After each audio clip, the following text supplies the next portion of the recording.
முதலாவதாக ஆம்ஸ்ட்ராங் படுகொலையை பற்றி நான் அரசுக்கு சில தகவலை, சமூகத்திற்கு நான் சில தகவலை வெளிப்படுத்த விரும்புகிறேன். நீங்கள் எல்லாம் பார்க்கிற ஆம்ஸ்ட்ராங்கை நான் 1989ஆம் ஆண்டு நான் பார்த்தேன். எனக்கு 87, 88 வாக்கிலே அவர் தெரியும். நான் அப்பொழுது 12ஆம் வகுப்பு முடிந்திருந்த நிலை என்று நான் நினைக்கிறேன். 10ஆம் வகுப்பு முடிந்து 12ஆம் தான் நினைக்கிறேன். 12ஆம் வகுப்பு முடிந்திருந்த நிலையில் நான் சென்னைக்கு முதலாக, அதற்கு முன்பாக சென்னை எனக்கு ஒரு அறிமுகமாக இருந்தாலும் என்னுடைய தம்பி ஒருவர் செந்தில் என்கிற நண்பராகவும் தம்பியாகவும் இருப்பவர் உயிரோடு இல்லை. அவர் வழியாக எனக்கு சென்னை ஒரு அறிமுகம். அப்பொழுதுதான் எனக்கு ஆம்ஸ்ட்ராங் பழக்கமானார். பழக்கம்னா உறவு கிடையாது, உட்காருங்கன்னு சொல்ல முடியாது.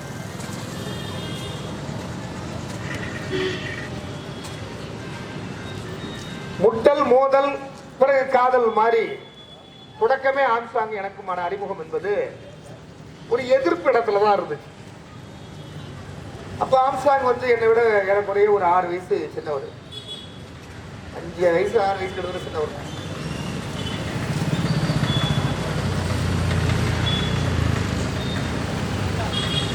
சென்னையில் இருக்கக்கூடிய, வட சென்னை பகுதியில் இருக்கக்கூடிய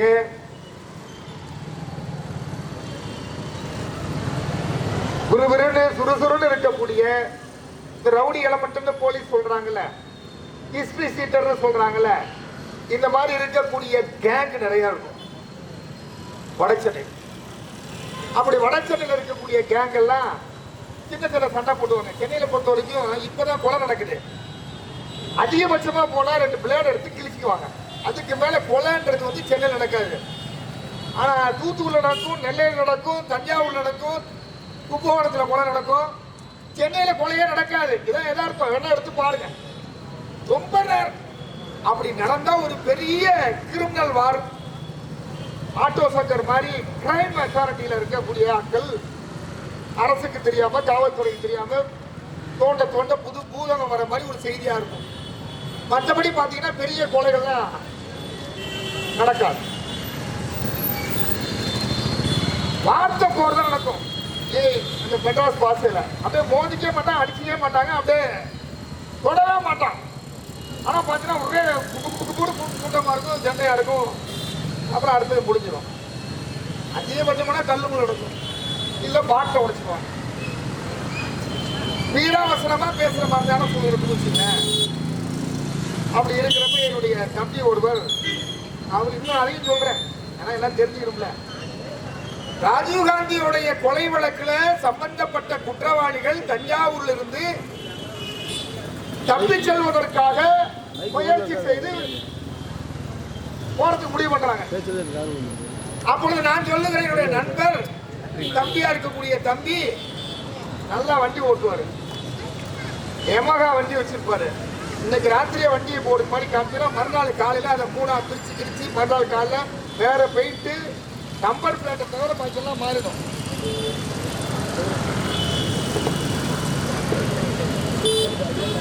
ஹலோ, நம்பர் பிளேட்டை தவிர பாக்கெல்லாம் மாறிடும். வண்டியோட ஹேண்டில் பார் இப்படி இருக்கும், அப்புறம் இப்படி இருக்கும். ஹேண்டில் பாரா இல்லாம கூட போகணும்னு வச்சுங்களேன். விதவிதமா வண்டியை தயார் பண்ணி ராத்திரி முழுக்க உட்காந்து எல்லாத்தையும் சுத்தமா பிரிச்சுட்டு மறுநாள் காலைல 8 மணிக்கெல்லாம் மாட்டிட்டு வந்துருவாரு. வண்டி ஓட்டினாருன்னா நீங்க 8 போட்டு பார்த்துருப்பீங்க, 11 போடுவாரு. இப்படி ஒரு கோடு, இப்படி ஒரு கோடு போடுவாரு. அவ்வளவு பிரியாணி. நம்மளே வண்டியில உட்காரப்ப ரொம்ப அள்ளு விட்டுரும். சும்மா அப்படியே வண்டியில உட்காந்து சுத்தினாலும் அப்படி சுத்துவாரு. சரதா நாளா உட்காந்துட்டு இருக்கப்ப எனக்கு நேரம் சுத்திலாம் காட்டுவாரு. வண்டி வேகமா ஓட்டுவார். 120cc. அப்பெல்லாம் பெரிய வண்டி யமகான்றது பெரிய வண்டி. யமகா வச்சிருந்தா பெரிய வண்டி, பெரிய புல்லட் யமகான்றதுல யமகா சிசி ஜாஸ்தி. அப்படி இருக்கிறப்ப இந்த ராஜீவ்காந்தியோடைய கொலை குற்றத்தில் ஈடுபட்ட குற்றவாளிகளாக கருதப்படக்கூடியவர்கள், குற்றவாளிகள் தப்பி செல்வதற்கு தஞ்சாவூர் வரைக்கும் வந்துட்டாங்க. அதுக்கப்புறம் போக முடியல. ஏன்னா ராஜீவ்காந்தி படுகொலை செய்யப்பட்டு விட்டார் என்கிற காரணத்தினால எல்லா ஊர்லயும் போக்குவரத்து நிறுத்தப்பட்டுருச்சு. போக்குவரத்து நிறுத்தப்பட்டதுனால அவர் எங்கேயும் போக முடியல. பஸ் கிடையாது, ட்ரெயின் கிடையாது, ஆட்டோ டாக்ஸி எதுவுமே கிடையாது. அப்போ தஞ்சாவூர்ல டாக்ஸி ஸ்டாண்ட்ல போய் எங்க அம்மாவுக்கு உடம்பு சரியில்லை, சீரியஸா இருக்காங்க, எல்லா பஸ்ஸும் நின்றுடுச்சு, நான் போக முடியல, என்ன வேதாரண்யம் வரைக்கும் கொண்டு போய் விடுங்க, நான் எவ்வளவு வேணாலும் காசு தரேன்னு அந்த குற்றவாளிகள் சொல்ல, அந்த வேன் ஸ்டாண்ட்ல இருக்கிற வண்டியெல்லாம் போவாதுப்பா, அடிச்சு உடைச்சிருவாங்க, பொழிச்சிருவாங்க. வேணா ஒரு ஐடியா சொல்றேன், எனக்கு தெரிஞ்ச ஒரு தம்பி இருக்கிறான், அவன் வண்டி வேகமா ஓட்டுவான், அவன் ஏது 6 மணி நேரம் போறதுல 2.5 மணி நேரத்துல கொண்டு போய் எங்க வேதாரத்துல விட்டுருவான். அதனால நீங்க என்ன பண்றீங்க, அவனை போய் பிடிங்கன்னு அவனை காமிச்சு விட, இவன் என்ன இதுன்னு ஏதுன்னு தெரியாம உதவின்னு நினைச்சுக்கிட்டு வண்டியில ஏற்றி கொண்டு போய் வேதாரண்யத்துக்கு கொண்டு போய் கோடியக்கரை திரும்புற நேரத்துல போலீஸ் ஸ்டேஷன் வாசல்ல நிக்கக்கூடிய காவலுக்கு நிக்கிறாங்க. அப்பதான் அவங்கள்ட்டே போய் கோடியக்கரை எப்படி போகணும்னு போய் கேட்க, அவங்களுக்கு திடீர்னு சந்தேகம் வந்து வாக்கி டாக்கில கூப்பிட்டு கோடியக்கரை போகணும்னு ஒரு யமகா பைக்ல கேட்கிறாங்கன்னு செய்தி பரவ, உடனே அவனை நிறுத்துங்கன்னு ஆர்டர் வர, சுத்தி வளைச்சு முடிக்கிறதுக்குள்ள கழுத்துல கடந்த கொப்பியை எடுத்து கடிச்சு தன் உயிரை போக்கிக் கொள்வதற்கு முன்னால போய் பிடிச்சிட்டாங்க. நம்மாலே அழைச்சிட்டு போயிட்டாங்க. ஓட்டு உரின்னு உரிச்ச பிறகு யார் இருந்தான்னு பார்த்தா ராஜீவ்காந்தியினுடைய கொலை குற்றத்தில் ஈடுபட்ட 2 குற்றவாளிகள் அவர்கள் என்கிற முக்கியமான குற்றம். நான் பேர்லாம் சொல்றேன், எனக்கு தேவையில்லாத வேலை, நம்ம இதுக்குள்ள பிடிச்சிருக்கோம் அப்படின்னு செய்தி வருது. விட போனால அவன் நம்ம என் தம்பி, அவன் எனக்கு வந்து நண்பர், கொஞ்சம் பணக்கார விட்டு பிள்ளை, அதனால என்ன செய்யறது தெரியல. பிரதம அமைச்சரா யார் இருக்காரு? சந்திரசேகர் இருக்காரு. ரயில்வே துறை அமைச்சரா ஒரு சிங் இருந்தாரு. அப்படி ஒரு சிங் இருக்கிறப்ப இவர் ரயில்வே துறையில ஏறக்குறைய ஐசிஎஃப் சிஓக்கு கீழே, அதாவது இக்கு கீழே இருக்காரு. அவர் சீஃப் இன்ஜினியர், சிஇக்கு அடுத்த கேடர்ல இருக்காரு, அடுத்த சிஇயா வரப்போறவர்.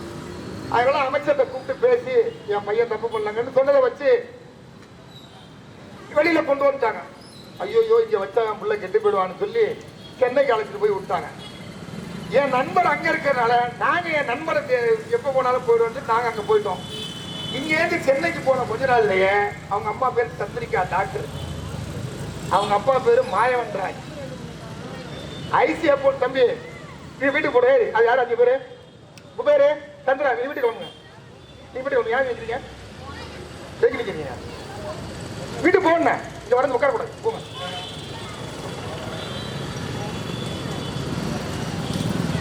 அவங்க சீஃப் டாக்டர், இவரு அந்த ஐசிஎஃப் அதாவது ரயில்வே தொழிற்சங்க, ரயில்வே பெட்டி தயாரிக்கிற தொழிற்சாலையினுடைய முதன்மை பொறியாளர். அவர் தான் முதன்மையான ஆளு. வீட்டுல 13 பேர் வேலை செய்வாங்க. தோட்டக்காரர்ல இருந்து, சமையல்காரர்ல இருந்து, அயனிங் பண்றதுல இருந்து அத்தனை பேர் இருப்பாங்க. நாற்காலி உட்கார். நான் அங்க போயிருக்கேன். அந்த நண்பர் வீட்டுல இருக்கிறப்ப அந்த பையனுக்கும் ஆம்சாங் குரூப்புக்கும் சண்டை. அதாவது இந்த சுருக்கமா சொல்ல போனா என் தம்பி என் நண்பனுக்கும் ஆம்சாங் குரூப்புக்கும் சண்டை. ஆம்சாங் சின்ன பையன், அவரு ஒரு யமகா வச்சிருப்பாரு, சர் குருன்னு வருவாரு. அப்பயே பாக்ஸிங் கத்துக்கிட்டு பாக்ஸிங்ல ஆர்வமா இருப்பாரு. அப்படி பாக்ஸிங்ல ஆர்வமா இருக்கிறப்ப ஆம்சாங் என்ன பண்ணும் அப்படின்னா, ரயில்வேல இருக்கக்கூடிய பாக்ஸர்ஸ்னா பாக்ஸிங் டீம் போட்டியில போய் கலந்து கொள்ளக்கூடிய பாக்ஸர்ஸ், ஐசிஎம்ல இருக்கக்கூடிய பாக்ஸர், அதுல போட்டியில கலந்து கொள்ளக்கூடிய பாக்ஸர், அப்புறம் பேங்க், அப்புறம் இதர வடச்சென்னையில் இருக்கக்கூடிய பாக்ஸர் டீம் நிறைய இருப்பாங்க. ஒரு படம் வச்ச பாரஞ்சிட்டு எடுத்தாங்களே, படம் பேருனா சார்பட்டா படம் பார்த்தீங்களா? அதுல இருக்க காட்சிகள் பெரும்பான்மையை வடச்சென்னையை சேர்ந்ததுதான். அண்ணா திராவிட முன்னேற்ற கழகத்தினுடைய மறைந்த அவை தலைவராக இருந்த மதுசூதனன், அவரும் அந்த பாக்ஸர் கேங் தான். நம்ம இப்ப ஜெயக்குமார் அதிமுக, அவரும் பாக்ஸர் தான். இப்படி இந்த மாதிரி பாக்ஸர் டீம்லாம் இருக்கிறதுல ரங்கநாதன் இப்போ ஒரு கேள்விப்பட்டீங்களா? சினிமாலாம் பார்த்தீங்கன்னா ஒரு வில்லன், ஒரு பெரிய திரைமறைவில் வெள்ளச்சட்டை போட்டு இருப்பாரு, பார்த்துருப்பீங்க. ஆனா உண்மையிலேயே ஒரு பெரிய கேங், தமிழ்நாட்டினுடைய சென்னை தலைநகரத்தினுடைய ஒரு கேங், மொத்த கேங்குக்கு கேப்டன் யாருன்னா தலை யாருன்னா ரங்கநாதன். இப்ப பிரசவாக்க எம்எல்ஏ இருக்காருல்ல, சீட் நினைக்கிறேன். தமாக மூப்பநாட்டு இருந்தாரு. அப்புறம் வாசன் கட்சி ஆரம்பிச்சு வெளில வந்து திமுக சேர்ந்து திமுக பிரசவாக்க எம்எல்ஏ கூட இருந்தாரு. அதுக்கு முடி பிரசவாக்கத்துல காங்கிரஸ் சார்பா எம்எல்ஏ இருந்தாரு. அவர் தான் மிகப்பெரிய ஆளுமைக்குரிய நபர். இப்ப திமுக இருக்கக்கூடிய வட சென்னையில் இருக்கக்கூடிய சேகர் பாபு, அவரு ஒரு அண்ணா திமுகவை சேர்ந்த அந்த ரவுடி கேங்குக்கெல்லாம் தலைவர். இப்படிதான் அந்த செட்டப் இருந்துச்சு. அந்த செட்டப்ல பிரசவாக்க ரங்கநாதனுடைய தளபதியா இருந்தவர் தான் ரயில்வே கோட்டர் தியாகான்னு பேர். சென்னை அயனாவரத்தில் இருக்கக்கூடிய ரயில்வே கோட்டர்ஸுடைய அந்த பகுதியை சேர்ந்தவர் தியாகான்னு பேரு. அவருடைய தம்பி பேரு பாபு, அவர் பேரு சேகர் பாபுன்னு வரும், ஜவஹர் பாபு. இவங்க தான் பெரிய ஆள். இவங்களுக்கு கீழே ஒரு 300-400 கேங் இருக்கும். உதாரணமா நீங்க ஒயின் ஷாப், தனியார் ஒயின் ஷாப் இருக்கும். இப்ப இருக்க டாஸ்மார்க் கிடையாது. அப்ப ஏழை விடுவாங்க. யாரு ஏழை எடுக்கணும்னு தஞ்சாவூர்ல நம்ம திருக்கருக்காவூர் ஜோதி முடிவு பண்ணுவாரு. கும்பகோணத்துல சில பேர் முடிவு பண்ணுவாங்க. அப்படி ஊருக்கு ஒரு முடிவு பண்ணுவாங்க. ஆனா சென்னையை பொறுத்த வரைக்கும் அன்னைக்கு ஒயின் ஷாப்பா இருந்தாலும், பாரா இருந்தாலும், அல்லது சீட்டாடுற கிளப்பா இருந்தாலும், எதுவா இருந்தாலும் முடிவு செய்யக்கூடியவர் ரங்கநாதன் தான். இப்ப இவரோட இருக்காரு. ஆம்சாங்குடைய சுத்தத்துல நீங்க பார்த்திருக்கலாம். பார்க்கறது அந்த ஜெய்ஜாண்டியா இருப்பார். அந்த ரங்கநாதனுடைய சிஷியராக இருக்கக்கூடிய தியாக தலைமையில ஒரு பஞ்சாயத்து நடக்குது. யாருக்கு? என்னுடைய நண்பனை கூப்பிட்டு விசாரிக்கிறாங்க. எந்த கேங்க்கு தகராறு பார்த்தா ஒரு 300 பேர் உட்கார்ந்துருக்காங்க. கிட்டத்தட்ட 300-400 பேர் இருக்கும். வட சென்னையை சேர்ந்த பெரம்பூர், அயனாவரம், ஐசிஎஃப், ஓட்டேரி, ரயில்வே கோட்டர்ஸ்ல இருந்து அந்த பகுதியை சேர்ந்த லோகோல இருந்து அந்த பகுதியை சேர்ந்தவங்க குளத்தூர் எல்லாம், அந்த ஏரியாவை சேர்ந்த எல்லா டான், எல்லா தளபதியும் எல்லாம் உட்கார்ந்துருக்காங்க. அப்படி உட்கார்ந்துருக்க நேரத்தில் பஞ்சாயத்து நடக்குது. நம்ம ஊர் நாட்டால நம்ம கொஞ்சம் ரோசம் இருக்கும்ல, இந்த சென்னை பாசை நமக்கு புத்தகம் தெரியுது, மொழி புரியாதுல்ல, நம்மள ஏதோ மரியாதை நம்ம பேசுற மாதிரி நினைச்சிருவோமா? இந்த பையனை நீங்க வச்சு கேள்வி கேட்கறாங்க. ஏறவன் கொண்டாடவனா ஆச்சா மூச்சான்னு திட்டுறாங்க. கெட்ட வச்சு எனக்கு துருன்னு எடுத்து, நம்ம யாரையும் விட்டு கொடுத்தா பழக்கமே கிடையாதுல்ல. விட்டு கொடுத்துக்கோமா? விட்டு கொடுத்தா பழக்கம் இல்லை. இப்ப நம்ம கண்ணு முன்னாடி நம்ம நண்பனை, நம்ம தம்பியா இருக்கிறவனை அவமானப்படுத்தி, கொச்சைப்படுத்தி, கெட்ட வார்த்தை சொல்லி திட்டினா எப்படி இருக்கும்? கோவப்பட்டேன். அவ்வளவு ரவுடி, அவ்வளவு பிறந்தா யாருறாங்க தொடரா, தொட்டு போடுறான். இங்க எவனாவது ஆம்பளை தொடுறாங்க, எவன் தொடுறான தொட கை இருக்காது, தலை இருக்கான்ட்டேன். நான் ரொம்ப ஸ்பீடா இருக்க நேரம் வேற நேரம் இருந்துச்சுன்னு சத்தம் போட்டேன். ஒரே கத்துறாங்க, ஊனுது. உடனே கோட்டர் தியாக, யார் பாது, யார் பாது பண்ண தஞ்சாவூர் ஆளுங்க. அவருக்கு என்ன தெரியும், இது அவங்களாப்பா, இது அவங்க ஏன்ப்பா இங்க வந்தாங்க அப்படின்னு. உன்னை நண்பர்லாம் வந்து இல்லை, வாங்க வாங்க கூட்டுவோம். என்ன அசமடைக்கு அழைச்சிட்டு போறாங்க. இப்ப ஊர் நாட்டாங்க ஏப்பா வேலை பஞ்சாயத்து மெட்ராஸ் பாசை, நம்ம பாசையில சொல்றோம், அந்த பாசையில ஊர் நாட்டாலாம் விடக்கூடாதுப்பா, எட்ட இருக்க சொல்லுப்பா, நம்மளுக்கு அவங்களுக்கு ஆகாதுப்பா, அவங்க வேற மாதிரிப்பா, நம்ம வேற மாதிரிப்பா, அவரை அழைச்சிட்டு போய் ஒரு பக்கத்துல போய் ஏப்பா மட்ட கேசுப்பா, மட்ட கேசுப்பா, கொலகாரன் நம்ம எனக்கு ஒரு கொலை வழக்கம் இருந்துச்சு. அதனால ஏப்பா மட்ட கேசுப்பா, மட்ட கேசுப்பான்ட்டாங்க. ஒரு பையன் கிட்ட வரல அப்படியே நிக்கிறாங்க. நண்பர்லாம் அழைச்சிட்டு போயிட்டாங்க. அப்புறம் அதோட பேசி முடிச்சாச்சு வச்சுங்களேன். ஆனா அது முடியல. அடுத்த ஒரு 10 வாள்ல என் நண்பர் வீட்டுக்கு அங்க இருக்கிற பெரிய பெரிய ரவுடி எல்லாம் ஒரு 10 பேர் உள்ள விட்டான். மாஸ்டர்லாம் இவர் என்ன பண்றாருன்னா, நீ எவ்வளவு முட்டை சாப்பிடுவ? 30 முட்டை சாப்பிடுவியா, 50 முட்டை சாப்பிடுவியா, 4 பிரியாணி சாப்பிடுவியா? உட்கார வச்சு 4 பிரியாணி, 30 பச்சை முட்டை, 30 அவிச்ச முட்டை, 30 ஆம்லெட், நீ எவ்வளவு நாள் சாப்பிடு அப்படின்னு எல்லாருக்கும் சோறு வாங்கி கொடுத்து, அப்பயே இந்த பாக்ஸர்ஸா இருக்கக்கூடியவங்க எல்லாம் அரவணைச்சு ஒரு டீமா நட்பா, இவர் அந்த பாக்ஸர் கலையில இருந்ததுனால அந்த விரிவா அது போயிடுச்சு. அப்படித்தான் ஆம்சாங் என்பவர் அந்த வடசென்னையை பொறுத்தவரையும் வீரத்தோடு இருக்கக்கூடிய இளைஞர்கள். ஆனால் ஒருவேளை சோறு உணவு நிம்மதியா சாப்பிட முடியாத நிலையில் இருக்கக்கூடிய வரையும் அந்த குத்துச்சண்டை வீரராக பழக வேண்டும், பயிற்சி பெற வேண்டும், வெற்றி பெற வேண்டும், போட்டியில கலந்து கொள்ள வேண்டும் என்று உத்தேசத்தோடு இருக்கக்கூடியவர்களை அரவணைத்து, அன்பு செலுத்தி, உணவு பரிமாறி, பாராட்டி, சீராட்டி, நட்பு பாராட்டி அவளை உருவாக்கி கையிலே வைத்திருந்தது ஒரு நிலைதான் ஆம்சாங். எங்களுக்கு அப்ப ஆம்ஸ்ட்ராங் பழக்கம் கிடையாது. எங்க ஆம்ஸ்ட்ராங் என்ன சாய் தெரியாது. ஆம்ஸ்ட்ராங் வந்து ஆங்கிலோ இந்தியன். அவங்க குடும்பத்துல ஒரு ஆள் வந்து ஆங்கிலோ இந்தியன். ஆங்கிலோ இந்தியன்னா இந்த இப்ப வெட்டி படுகொலை செய்யப்பட்ட அந்த டானா மாதிரி இருக்க தெரு வந்து அது வந்து ஆங்கிலோ இந்தியன் தெரு. அது பெரம்பூர்ல அது ஆங்கிலோ இந்தியன் தெரு. ஆங்கிலோ இந்தியன் யாரும் இல்ல, பொட்லரோட குடும்பம்னு பேரு. வெள்ளைக்காரனுக்கு சேவகம் செய்யக்கூடிய குடும்பம். அவனுக்கு யாரு? பரமசிவன் கழுத்துல இருக்கிற பாம்பு மாதிரி கொஞ்சம் அதிகாரம் திமிரு எல்லாமே இருக்கும். ஏன்னா துரை முடிவெடுக்கிறதுக்கு முன்னாடி ஐயா தானே முடிவெடுக்கிறாரு. அவருக்கு மாட்டுக்கறி சமைச்சு போடுறதுல இருந்து, அவருக்கு விரும்பியதை வாங்கி கொடுக்கறதுல இருந்து, அவன் வீட்டுல சகோதரமா பழகிறதுல இருந்து, அவன் துப்பாக்கியை தொடச்சு கொடுக்கறதுல இருந்து, அவனுக்கு வேட்டையாட கூட போறதுல இருந்து எல்லாம் உதவிகரமா இருக்கிறதுனால அவனுக்கு ஒரு அந்யோன்யமான உறவு. அது ஆங்கிலோ இந்தியன் தெரு. அந்த தெருவுல இருந்து ஒரு 15 பேரு ஒரு இங்க இருந்து நம்ம யானை குதிரை நிற்கல அந்த தூரத்துல தான் வீடு. யார் வீடு? அந்த ரயில்வே ஐசிஎஃப் உடைய சீஃப் இன்ஜினியர் வீடு. பெரிய பங்களா. நாங்கள் அங்கதான் இருப்போம். ரொம்ப மகிழ்ச்சியா இருப்போம். எங்களுக்காக நல்லா செலவு பண்ணுவாரு. திருக்குறள் சொன்னா நீங்க அவர் ஒன்னாவெல்லாம் செய்வாரு. அந்த மாதிரி ஒருத்தர் 6 அடி 7 அடி 6.25 அடி இருப்பாரு. தம்பி ராஜா அப்படின்னு தான் எனக்கு கூப்பிடுவாரு. மகிழ்ச்சியா கூட பாருங்க. அப்பயே அப்படிப்பட்ட உறவு, அப்படிப்பட்ட பழக்க வழக்கம், அப்படிப்பட்ட நட்பு, அப்படிப்பட்ட ஒரு சிநேகிதம் வச்சிருந்த நேரம். இந்த மாதிரி இருக்கப்ப ஆம்ஸ்ட்ராங்குடைய ஆளு வீட்டுல வாங்கிட்டாங்க. எல்லாம் பெரிய பாக்குறது ஏட்ட தட்டுறாங்க, இடுக்கிறாங்க. இப்ப நான் சொல்ல வேண்டியது சொல்றேன். நான் ஒரு அருவா, என் தம்பி ஒரு அருவா. எங்களுக்கு அப்ப பயம்னா என்னன்னு தெரியாது. என் தம்பி பிறந்துறான்றான், நிக்கிறான். என் தம்பி அப்ப பயங்கர சார்பா இருப்பான். எதி கொண்டு நிக்கிறான். அவரு கையில கால விழுந்து, எப்பா நான் டியூட்டியில இருக்கிறேன், நான் ஐசிஎஃப்ல பெரிய அதிகாரி இருக்கேன், அவன் அடிச்சாலும் பிரச்சனை, நீ அடிச்சாலும் பிரச்சனை, நான் எப்படியாவது போலீஸை பேசி கமிஷனர்கிட்ட பேசி இது பண்றது சொல்லி அப்புறம் கமிஷனர்கிட்ட பேசினாரு. அப்புறம் பேசினாங்க. அப்புறம் மறுநாள் கொஞ்ச நாள்ல அப்புறம் திரும்ப சமாதானமாகி அதே 2 கேங்கும் சேர்ந்து ஒன்னா சாப்பிடுறது. அப்புறம் ஒரு நாள் போற அளவுக்கு அப்படியே போகுது. எதுக்கு இதை சொல்றேன்னா, எடுத்த எடுப்புலைய அவரோட நமக்கு ஒரு நெருப்பு மானி சூழல் தான். அப்ப ஆம்ஸ்ட்ராங் நடுவுல உட்காந்துருக்காப்ல. டிஎம்சி செந்தில்னு பேர். அவர் வெட்டி உயிருக்கு போராடி அப்போலோ மருத்துவமனையில இருந்து அதுக்கப்புறம் தான் வந்தார். எங்க கூட இருக்க தம்பிங்கெல்லாம் என்னன்னா உண்ணி இருப்பாரு, குட்டா இருப்பாரு. இப்ப அண்ணன் திருமாவளவன் ஆபீஸ்ல ஒரு டைபிஸ்ட் ஒருத்தவங்க இருப்பாங்க, உயரமா நெட்டு. அவங்களுக்கு கூட கல்யாணம் ஆனிச்சு. அவங்க பேரு நல்ல பேரு. அவங்களுடைய அண்ணன் பேரு குட்டா, அவரு பெரிய பாக்ஸர். அதே மாதிரி புல்கான் அப்படின்னு ஒருத்தர் இருந்தாரு. உண்ணி நிறைய பேர் இருக்க. ஏன்னு சொல்லுன்னா இதெல்லாம் இருந்தது.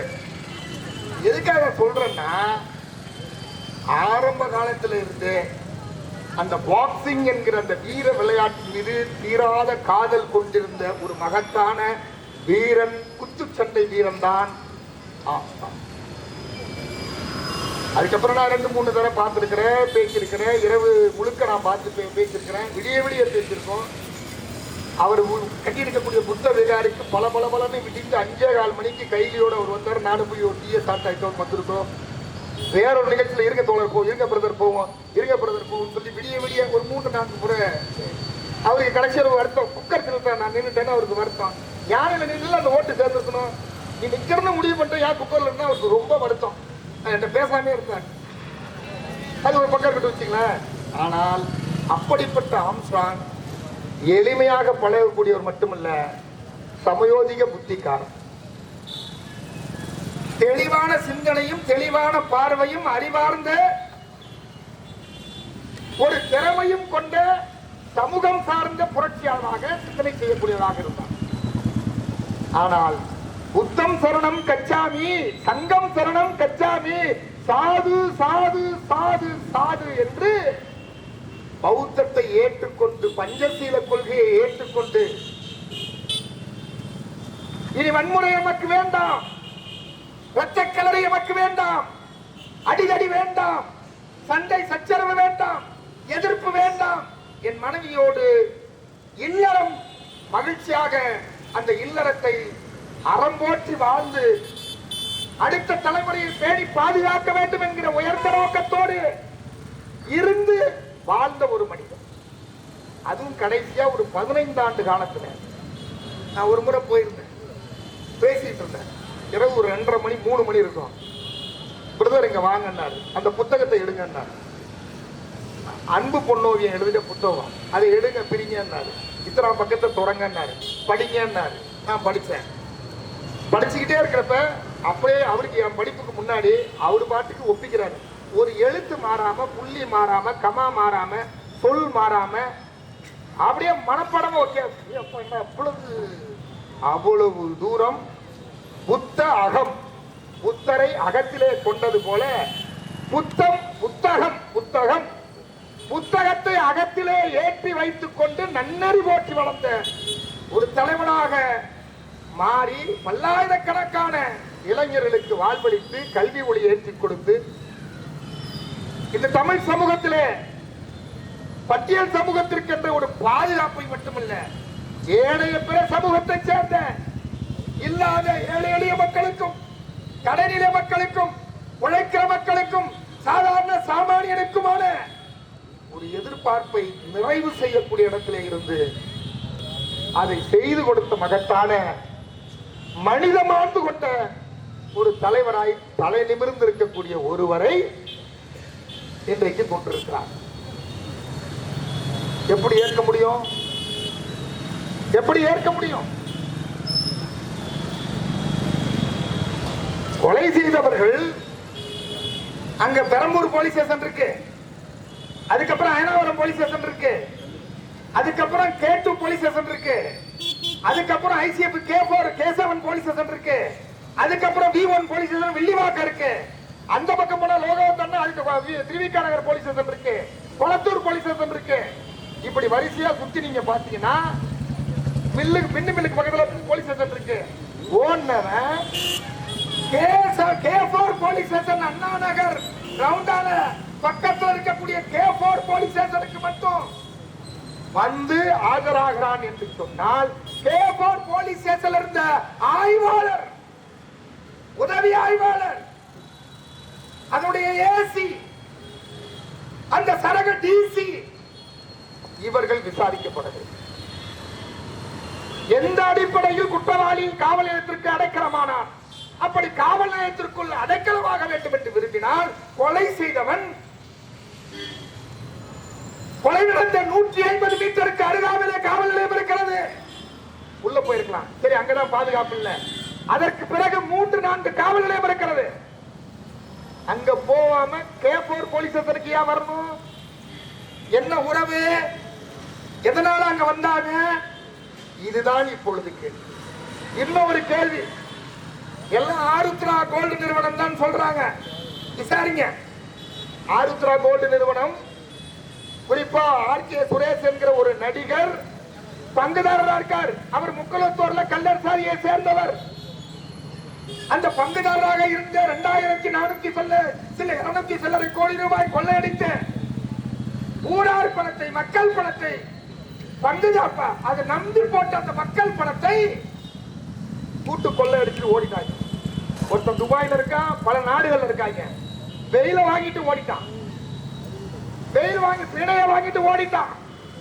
இந்த ஆருத்ரா கோல்டு நிறுவனத்தின் வழியாக பாதிக்கப்பட்டவர்களுக்கு ஆம்சாங் களம் இறங்கி கேட்டிருந்தால், பாதிக்கப்பட்டவருக்காக ஆம்சாங் பேசினால், அந்த நிறுவனத்திற்காக பேசியவர்கள் யார் யார்? அண்ணாமலை பேசினாரு, நமக்கு தெரியும். பாஜகவுடைய அலுவலகம் தீநகரில் இருக்கக்கூடிய பாஜக அலுவலகத்தை முட்டுகையிட்டு பாதிக்கப்பட்டோர் ஆர்ப்பாட்டம் நடத்தி இருக்கிறார்கள். அப்படின்னா என்ன அர்த்தம்? பாஜகவை சார்ந்தவர்கள் தான் பாஜகவுடைய துணையோடு இந்த குற்றத்திலிருந்து தப்பிப்பதற்கு, இந்த கூட்டு சதியிலிருந்து விடுபடுவதற்கு, கொள்ளையடித்த பணத்தை, திருட்டிய பணத்தை அள்ளிக்கொண்டு ஓடுவதற்கு, மறைப்பதற்கு துணை நின்றவர்கள் பாஜக காரர்கள் என்பதற்காகத்தானே பாஜக அலுவலகம் தாமரை இல்லத்தை முற்றுகையிட்டு ஆர்ப்பாட்டம் நடத்தப்பட்டது. அப்ப அவர்கள் பதில் சொல்லணும்ல. சரி, பாஜக நிறுவனம் ஒரு பக்கம் இருக்கட்டும், அந்த கட்சி ஆருத்ரா நிறுவனத்திற்காக பேசப்பட்டவர் ஒரு சட்டமன்ற உறுப்பினர் என்று செய்தி வெளிவருகிறது. அந்த சட்டமன்ற உறுப்பினர் விசாரித்தீர்களா? சரி, தென் மாவட்டத்தை சேர்ந்த கேபினட் அமைச்சகத்தில் இருக்கக்கூடிய ஒரு அமைச்சர் ஆம்சாங்கோடு இது சம்பந்தமாக பேசி இருக்கிறார் என்கிற செய்தி வருகிறது. அந்த அமைச்சரை விசாரித்திருக்கிறீர்களா? ஏன் விசாரிக்கல? அந்த செய்திக்கு ஏன் நீங்க இதுவரைக்கும் உயிர் கொடுக்கல? இன்னும் ஒரு சிக்கல் இருக்குது. வட சென்னையை சேர்ந்த ஒரு அமைச்சர்,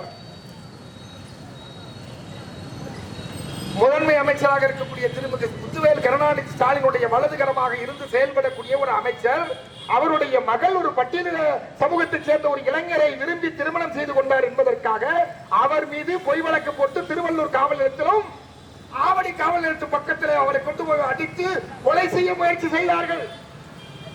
அது முடியாமல் போனது. பொய் வழக்கு போட்டு சிறையில் தள்ளி சிறையிலேயே அவர் கதையை முடிக்க முயற்சி செய்தார்கள். அப்படி நடந்துவிடக் கூடாது என்பதற்காக ஆம்சாங்குடைய ஆதரவை கேட்டு நின்ற அந்த பட்டியலின இளைஞனுடைய வாழ்க்கையை, உயிரை பாதுகாத்து தந்தவர் ஆம்சாங் என்றால், இந்த கொலைக்கு பின்புலமாக இருந்தவர்களில் ஏன் அவர் இருக்கக்கூடாது என்கிற கேள்வி எழுகிறது. இதுவரைக்கும் பதில் உண்டா? பதில் உண்டா? ஏன் சிபிஐக்கு நீங்க கொடுக்க மாட்டீங்கன்னு எங்களுக்கு என்ன சந்தேகம் வருதுன்னா, உங்கள் எம்எல்ஏ, உங்கள் அமைச்சர்கள் பெயர் வெளிவந்து விடக் கூடாது என்பதற்காக நீங்கள் இதை செய்கிறீர்களா என்கிற கேள்வி இன்றைக்கு நாட்டு மக்கள் எழுப்ப தொடங்கிவிட்டார். சேகர் பாபு பார்த்து கேட்கிறாங்க, ரஞ்சித் இப்படி போராட்டம் நடத்துறாங்க. யார் அந்த ரஞ்சித்? ஏன் உங்க முதல்வரோட உங்க சின்னவரோட நின்று போட்டோ எடுக்கிறப்ப நீங்க பக்கத்தில் இருக்கப்ப நீங்க ரஞ்சித்தை பார்க்கலையா? ஏன் இந்த வன்மம்?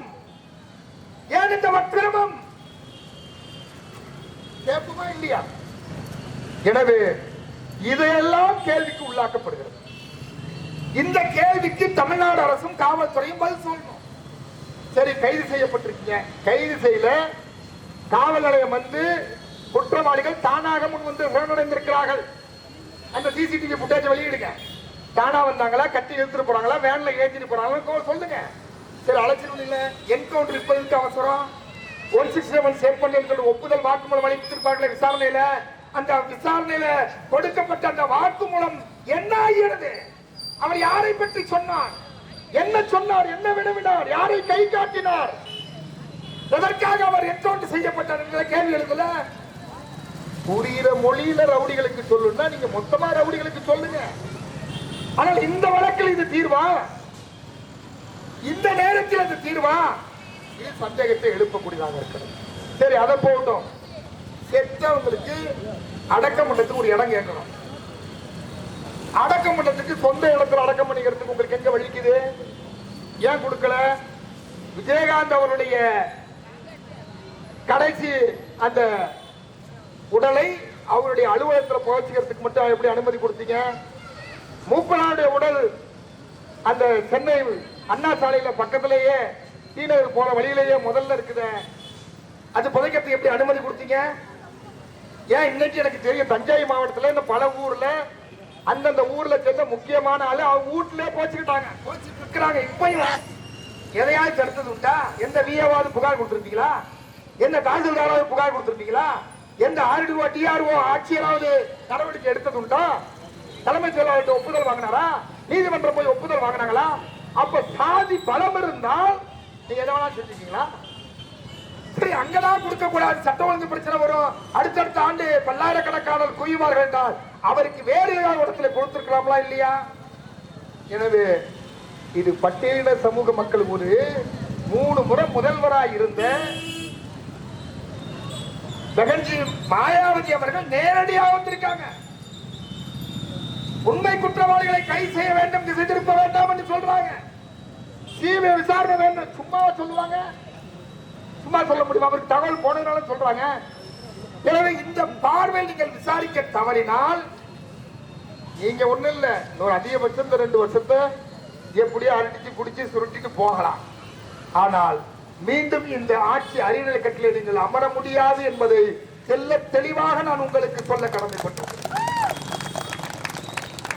100 பேர் பட்டியலினத்தை சேர்ந்தவர்களாக இருந்தால் 61 விழுக்காடு, 100 பேர்ல 61 பேர் பட்டியலின சமூகத்தில் பறையர் சமூகத்தை சேர்ந்தவர். அந்த பறையர் சமூகத்தில் 61 பேரில் 50 பேர் திராவிட முன்னேற்ற கழகத்தினுடைய ஆட்சி வர வேண்டும், மோடியினுடைய பாசிசம் வரக்கூடாது, சாதி ஆதிக்கம் நிலவிடக் கூடாது, எடுபடி எடப்பாடி அரசு வரக்கூடாது என்பதற்காக, கைத்தறி அரசு மீண்டும் வந்துவிடக் கூடாது, அடிமை அரசு மீண்டும் வந்துவிடக் கூடாது என்பதற்காக உங்களுக்கு வாக்களித்து நாங்கள் ஆட்சி அதிகாரத்தில் அமர வைத்திருக்கிறோம். நான் சொல்லல, இந்து நாளேடு தலையங்கம் எழுதியது, தேர்தலுக்கு பிந்தைய கருத்து கணிப்பில் எழுதிய கட்டுரை இது. 61 விழுக்காட்டிலே பறையற்குடியை சேர்ந்த 50 விழுக்காடு படையற்குடியை சேர்ந்த ஒரு வாக்களித்து உருவான ஒரு அரசு எங்களுக்கு நன்றியோடு இருக்க வேண்டிய அரசு சட்டப்பூர்வமாக கூட இருக்க முடியாது என்று சொன்னால், நான் உங்களுக்கு மட்டும் ஜீவோ போட்டுக்கிறீங்க, உங்களுக்கு மட்டும் தனி சிறப்பு சட்டம் இயற்றப்படுகிறது, அரசு ஆணை பிறப்பிக்கப்படுகிறது. அப்ப நாங்களும் அந்த நாட்டில் கிடையாதா? இன்னும் ஒன்றை சொல்ல நான் கடமைப்பட்டிருக்கிறேன். எந்த திராவிட முன்னேற்ற கழகம் சொல்லுகிறது இது திராவிட மாடல் அரசு, பெரியாரை முன்வைத்து பேசுகிறார்கள், வரவேற்கிறேன். ஆனால் ஒன்றை நீங்கள் மறந்துவிட வேண்டாம், வட சென்னையிலே பாஜக எவ்வளவோ முட்டி மோதியது, RSS கடந்த அரை நூற்றாண்டு காலமாக என்னென்னமோ குட்டிக்கரணம் போட்டு பார்த்துட்டாங்க. நாங்க ஒண்ணுமே செய்ய முடியல. ஏன்னா ஜெய்பீம் என்கிற முழக்கத்தை முழங்கி அங்கே இருக்கக்கூடிய பட்டியலின மக்களை சேர்ந்த அந்த மக்களின் நிலங்களை அணிதிரட்டி எந்த சூழலிலும் அம்பேத்கர் படத்தை பிடிக்க தவறினாலும், பகுஜன் சமாஜ் கட்சி, VCK உள்ளிட்ட பட்டியல் சமூகத்தை சேர்ந்த தலைவர்கள் பின்னாடி இயங்க தவறினாலும், ஆனால் ஒருபோதும் பாஜக கொடியை கையிலே எடுக்காமல் இருப்பதற்கு ஒரு பெரும் தடையாக, பட்டியலின சமூகத்தினுடைய அரணாக, வழிகாட்டியாக இருந்தவர்தான் ஆம்சாங் என்றால், புரட்சியாளர் பாபா சாஹேப் டாக்டர் அம்பேத்கருடைய கொள்கையை விதைத்து அந்த கொள்கை அரசியலை முன்வைத்து களத்தில் நின்ற காரணத்தினால்தான் இன்றைக்கு அவருடைய உயிரை ஒரே கல்ல 2 மாங்காய் என்கிற அடிப்படையில் அவரை சிதைப்பதற்கு துணை போயிருக்கார். பாஜகவுக்கு தொடர்பு இருக்கிறது என்ற குற்றச்சாட்டு வந்திருக்கிறது. இப்பொழுது கைது செய்யப்பட்டிருக்கக்கூடியவர்கள் அதிமுகவை சேர்ந்தவர்களாகவும் இருக்கிறார்கள், திமுகவை சார்ந்தவர்களாகவும் இருக்கிறார்கள். இதையெல்லாம் தாண்டி பின்புலத்திலே மூளையாக இருந்து செயல்பட்டவர்கள் யார்? பணம் கொடுத்து உதவியவர்கள் யார்? திட்டம் தீட்டி கொடுத்தவர்கள் யார்? அன்றைக்கு 3 தேர்தல் இருந்தவங்க எல்லாம் வெளியில டியூட்டிக்கு போக சொன்னது யார்? அவருக்கு பாதுகாப்பு அச்சுறுத்தல் இருக்கிறது என்கிற நிலையில் அவருக்கு உரிய பாதுகாப்பை வழங்க தவறுவதற்கு என்ன காரணம்? அவர் துப்பாக்கி வச்சிருந்தாரு, அவருக்கு பாதுகாப்பு கேட்கல. பாதுகாப்பு கேட்டாதான் கொடுப்பீங்களா? கண்காணிக்க வேண்டிய தேவை இல்லையா?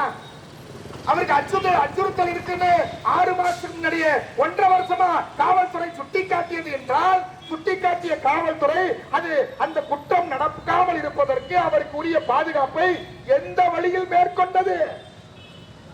அல்லது இதுவரை மேற்கொள்ளப்பட்ட முடிவு மாற்றம் செய்யப்பட்டதனால் அது யாருக்காக மாற்றம் செய்யப்பட்டது? எந்த அமைச்சருக்காக மாற்றம் செய்யப்பட்டது? இந்த கேள்வியை எழுப்புவதற்காகத்தான் நாங்கள் வந்திருக்கோம். இன்றைக்கு கமிஷனராக பொறுப்பேற்கக்கூடிய அருண் அவர்கள் துணிந்து முடிவெடுக்கக்கூடியவர், நேர்மையானவர், அதெல்லாம் எங்களுக்கு மாற்று கருத்து இல்லை. ஆனா கடைசி வரைக்கும் இது நீடிக்குமா? கடைசி வரைக்கும் இது நீடிக்குமா? இது அரசியல் கொலை அல்ல என்று சென்னை மாநகர ஆணையர் எடுத்த எடுப்பிலேயே 20 மணித்துளிகளிலேயே அப்படிப்பட்ட ஒரு அறிக்கையை தரக்கூடிய தேவை என்ன? அப்படி என்றால் அவருக்கு முன்கூட்டியே தகவல் தெரிந்திருக்கிறதா? இது அரசியல் கொலை இல்லை என்று நீங்கள் சொல்லுவதற்கு என்ன காரணம்? குற்றவாளிகளுக்கு ஏதோ ஒரு வகையில் காவல்துறையினர் துணை போகாமல் இது நடக்கிறது. எல்லா காவல்துறையும் நாங்கள் சொல்லல. வெள்ளாட்டுக்கு மத்தியில சில கருப்பாட்டுக்கு மத்தியில சில வெள்ளாடு என்பது போல சில பேர் தனியாத்தான் இருக்கிறார். எனவேதான் பட்டியல் சமூக இளைஞர்களுக்கு பாதுகாப்பு தர வேண்டும் என்று கேட்கிறோம், தலைவர்களுக்கு பாதுகாப்பு தர வேண்டும் என்று கேட்கிறோம். பாதுகாப்பை கேட்டு சாதி மறுப்பு திருமணம் செய்து கொண்டவர்களுக்கு உரிய பாதுகாப்பை தாங்கள் என்று கேட்கிறோம். அதை தரத்துக்கு உங்களால முடியல. ஒரே ஒரு தகவல் மட்டும் நான் பகிர்ந்து முடிக்க விரும்புகிறேன். சாதியானவ படுகொலை மட்டும் 2024 ஜனவரியிலிருந்து இந்த மாசம் ஜூலை இன்றைக்கு முடிகிற மாதம், ஜூலை மாதம் 7 மாசம் முடியிருக்கு. இந்த 7 மாசத்துக்குள்ள இதுவரைக்கும் பதிவு செய்யப்பட்டிருக்கிறது 7 ஆணவ படுகொலைகள், மிக கொடூரமான படுகொலைகள். தமிழ்நாடு அரசு என்ன செஞ்சிட்டு இருக்கு? பாதுகாப்பு கேட்டவனுக்கு பாதுகாப்பு கொடுக்காம மறுநாள் அவன் தலை துண்டிக்கப்பட்டு கிடக்கிறது. சாதி மறுப்பு திருமணம் செய்து கொண்டவனுக்கு உரிய பாதுகாப்பை கொடுக்க வேண்டியது யாருடைய கடமை? அரசுடைய கடமை. அதுதானே பெரியார் சொல்றாரு, அதுதானே முத்தமிழ் அறிஞர் கலைஞர் சொன்னாரு. அப்படி என்றால் அதை பாதுகாக்க வேண்டிய அந்த வார்த்தையை காப்பாற்ற வேண்டிய கடமை காவல்துறைக்கும் அரசுக்கும் இருக்கிறது. ஆனால் அதை பற்றி கிஞ்சிட்டும் கவலைப்படல. ஏப்ரல் 11ஆம் தேதி மதுரை அவனியாபுரத்தில் கார்த்திக் என்பவர் படுகொலை செய்யப்பட்டிருக்கிறார். ஈரோடு மாவட்டம் சத்தியமங்கலத்தில் மார்ச் 6ஆம் நாள் சுபாஷ் என்கிற ஒரு இளைஞர் மீது காரை ஏற்றி கொலை முயற்சி செய்கிற போது அவர் அதிலிருந்து தப்பிக்கிறார். ஆனால் அவரோடு சென்ற அவருடைய சகோதரி படுகொலை செய்யப்படுகிறார். சென்னை பள்ளிக்கரணையில் பிரவீன் என்கிற பட்டியல் சமூகத்தைச் சேர்ந்தவர் பிப்ரவரி 24ஆம் தேதி கொலை செய்யப்படுகிறார். சென்னை சீனிவாச நகரில் பெண்ணினுடைய சகோதரர்கள் சேர்ந்து ஜனவரி 31ஆம் தேதி அந்த காதலனை வெட்டி கொள்கிறார்கள். அதையும் தாண்டி மதுரை மாவட்டம் திருமங்கலத்தில் ஜனவரி 30ஆம் தேதி பெண்ணின் சகோதரர்கள் ஆண் பெண் காதலித்து கல்யாண திருமணம் செய்து கொண்டு அந்த சாதிய ஆணவ படுகொலை நடக்கக்கூடாது என்று அதை எதிர்த்து சாதியை எதிர்த்து தம்முடைய திருமணத்தின் மூலம் பதிவு செய்த அந்த ஜோடி இருவரையும் படுகொலை செய்தார்கள். விருதுநகர் மாவட்டம் இப்ப அருந்ததி சமூகத்தைச் சேர்ந்த இளைஞன் ஒரு 10-15 நாளைக்கு முன்னாடி தலை துண்டாக வெட்டப்பட்டு உருட்டி விளையாடப்பட்டு கம்மாக்கரையில் வீசப்பட்டிருந்தது. அழகேந்திரன் என்கிற ஒருவருடைய தலை அருந்ததி சமூகத்தைச் சேர்ந்தவர். ஜூன் 13-14 இப்ப போன மாசம் சரியா ஒரு மாசத்துக்கு முன்னாடி ஒரு பட்டியல் சமூகத்தை சேர்ந்தவரும் ஒரு பிற்படுத்தப்பட்ட சமூகத்தை சேர்ந்தவரும் இருவரும் திருமணம் செய்து கொள்ள விரும்பி மார்க்சிஸ்ட் கம்யூனிஸ்ட் கட்சியினுடைய அலுவலகத்தில் போய் அடைக்கலம் தேடி அங்கே திருமணம் செய்து கொள்வதற்காக வழக்கறிஞர் வழியாக ஏற்பாடு செய்யப்பட்டிருக்கிற நிலையில 100க்கும் மேற்பட்டோர் சென்று மார்க்சிஸ்ட் கம்யூனிஸ்ட் கட்சி ஒரு தேசிய கட்சி கம்யூனிஸ்ட் கட்சியின் அலுவலகத்தில் மார்க்சிஸ்ட் கம்யூனிஸ்ட் கட்சியினுடைய அலுவலகத்தில் உள்ளே புகுந்து கலவரத்தில் ஈடுபட்டு அந்த அலுவலகத்தை சூறையாடினார்களே சாதி வெறியர்கள். எங்கிருந்து வந்தது இந்த துணிச்சல்? இது நடந்திருக்குது. ஜூன் 26 அன்றைக்கும் 2004 நிலக்கோட்டையில ஒரு பெண்ணை பிற்படுத்தப்பட்ட சமூகத்தை சேர்ந்தவரை திருமணம் செய்து கொண்டார் என்பதற்காக அந்த பட்டியலின சமூகத்தை சேர்ந்த பெண்ணை ஊர் நடுத்தருவில் கட்டி வைத்து அவரை அடித்தே கொன்றார்கள். கொன்றது மட்டுமல்ல, லாரி லாரியா தண்ணியை எடுத்துட்டு வந்து அந்த தண்ணியில மஞ்சளை கலந்து அந்த ஊரையே சுத்தம் செஞ்சான். எப்படி? டேங்கர் லாரில தண்ணி எடுத்துட்டு வந்து மஞ்சள் பொடியை கலந்து ஊரையே சுத்தம் செஞ்சானா? ஏன்னா பட்டியல் சமூகத்து பெண் அந்த ஊருக்குள்ள வந்துட்டாலாம். இது எங்க இருக்கிறது இந்த அநியாயம்? கேட்பதற்கு நாதி இல்லையா? கேட்க மாட்டோமா? பட்டுக்கோட்டை, இதோ பட்டுக்கோட்டைக்கு பக்கத்துல ஒருத்தநாடுக்கு பக்கத்துல எம்டிசி சமூகத்தை சேர்ந்த மிகவும் பிற்படுத்தப்பட்ட சமூகத்தை சேர்ந்த ஒரு பெண் அப்பா அம்மாவே பட்டியல் சமூகத்தை சேர்ந்த இளைஞனை காதலிக்கிறார் என்பதற்காக அப்பா அம்மாவே ஊர்காரர்கள் அத்தனை பேரும் முழித்திருந்து பார்க்கிற போது தூக்கு போட்டு கையில கட்டி இழுத்து கொண்டார்களே. இந்த ஆணவம் எங்கிருந்து வருகிறது? இந்த சாதி வரி எங்கிருந்து வருகிறது? இதெல்லாம் கேட்க மாட்டீங்களா? 2023ஆம் ஆண்டு நாடாளுமன்றத்தில் ஒரு கேள்வி கேட்கப்பட்டது. அப்படி கேட்கப்பட்ட கேள்வி கொடுக்கப்பட்ட விடை என்ன தெரியுமா? 2021 2017 இருந்து 2021 வரைக்கும் 3 ஆணவ படுகொலை தான் நடந்திருக்கு. எங்க? இந்தியா முழுமைக்கும் 3 ஆணவ படுகொலை தான் நடந்திருக்கிறது என்று பாராளுமன்றத்தில் 2023 கேள்வி கேட்ட போது 2017 இருந்து 2023 வரைக்கும் 3 தான் நடந்திருக்குன்னா அப்ப தமிழ்நாடு என்ன இந்தியாவில் இல்லையா? பீகார் இந்தியாவில் இல்லையா? உத்தரப்பிரதேச இந்தியாவில் இல்லையா? மத்திய பிரதேச ராஜஸ்தான் என்கிற சாதி வரி பிடித்த பஞ்சாயத்து நடத்தக்கூடிய மாநிலங்கள் இந்தியாவில் இல்லையா? என்ன கிடையாது? என்ன அநியாயம்? இதை கேட்க மாட்டீங்களா? இதையெல்லாம் கேட்க வேண்டும் என்பதற்காகத்தான் இந்த ஆர்ப்பாட்டத்தோடு இந்த கோரிக்கையை நாங்கள் முன்வைத்தோம். சாதி ஆணவ படுகொலைகளுக்கு தனி சட்டம் இயற்று ஏற்கனவே இருக்கக்கூடிய வன்கொடுமை தடுப்பு சட்டத்தின்படி உரிய நடவடிக்கை எடு. சட்டத்தை சட்டத்தின்படியாக பாரு, நடவடிக்கை ஒரு பயம் எழுத மாட்டான். ஆளுகள்லாம் சுருட்டி உட்காருவான். ஏன்னா சட்டத்தின்படி நடவடிக்கை எடுக்காமல் இருப்பதற்கு காவல்துறையும் ஆட்சியாளரும் இங்க இருக்கிறார்கள். ரேடியோ வெங்கடேசன் அவர்கள் சொன்னதை போல வெள்ளத்துறை டிஎஸ்பி அவனே ஒரு பொறுக்கி பையன். அவன் காவல்துறைக்கு லாயக்கு இல்லாதவன். அவன் உண்டியல் மணியை திருடுற பையன். திருமங்கலத்துல உண்டியல் மணியை போய் திருடிட்டு வந்தவன். அவன் அப்படி இப்படின்னு எல்லாரையும் வச்சு சாதியை வச்சுக்கிட்டு அடுத்த இடத்துக்கு வந்துட்டு அந்த வழக்கில இருந்து தப்பிப்பதற்காக, இன்னும் சொல்ல போனா தமிழ் சமூகத்தை எல்லை வீரன் போல காட்டில இருந்து பாதுகாத்த வீரப்பன் அவரை படுகொலை செய்வதற்கு, இந்த அரசு கொலை செய்வதற்கு துணையாக இருந்தவர்களில் சில பேரோடு உறவு வைத்துக் கொண்டு அந்த அணியில போய் சேர்ந்து பதவி உயர்வு பெற்று வந்தவங்க. உண்டியல் பணத்தை கொள்ளையடிச்சனப்பா, எடுத்து ரெக்கார்ட பாரு. திருமங்கலம் காவல் நிலையத்தில் இருக்கு. இவன் தான் உண்டியல் பணத்தை கொள்ளையடிக்கிறான்னு யாருக்கு தெரியல. ஐயோ ஐயோன்னு கத்துறான். அங்க இருக்கிற பாராட்டூட்டில இருந்தவன் அதிகாரியும் அங்க காவல் நிலையத்தில் இருந்த அதிகாரியும் அந்த ரோட்ல சாலையில டியூட்டி பார்த்த அதிகாரி ஓடி போய் பிடிச்சிடுறாங்க. பிடிச்சா விசாரிச்சு கொண்டு போனா இவன் போலீஸ் அதிகாரியா இருக்கான். இவன் மண்டவாளம் தெரியும். இவனுடைய மனித உரிமை அத்துமீறல் என்பது பல பேரை என்கவுண்டர் என்கிற அடிப்படையில் சுட்டு கொலை செய்திருக்கிறான். சட்டத்தை இவன் கையில் எடுப்பதற்கு என்ன அதிகாரம் இருக்கிறது? அப்படி அதிகாரம் இல்லாத ஒருவன் கையிலே, சாதி வரியன் கையிலே துப்பாக்கியை கொடுத்து சுட சொன்னது யார்? அப்படி சுட்டாலும் தப்புன்னு சொல்லி மனித உரிமையான நடவடிக்கை எடுக்க வேண்டும் என்று வலியுறுத்தி அப்படி முன்மொழிந்ததை உள்துறை செயலாளராக இருந்த அமுதா ஐஏஎஸ் அவர்கள் அந்த ஆணையை நடைமுறைப்படுத்துவதற்கு ரிட்டையர் ஆரம்பிக்கு போனால் நடவடிக்கை எடுத்தாங்க. காவல்துறையை கையிலே வைத்திருக்கக்கூடிய தமிழகத்தின் முதலமைச்சர் அவர்களே, இந்த ஒரு கேள்விக்கு மட்டும் பதில் சொல்லுங்க. வெள்ளத்துறை மீது நடவடிக்கை உள்துறை அமைச்சகம் எடுத்திருக்கிறது. உள்துறை செயலாளர் எடுத்திருக்கிறார்.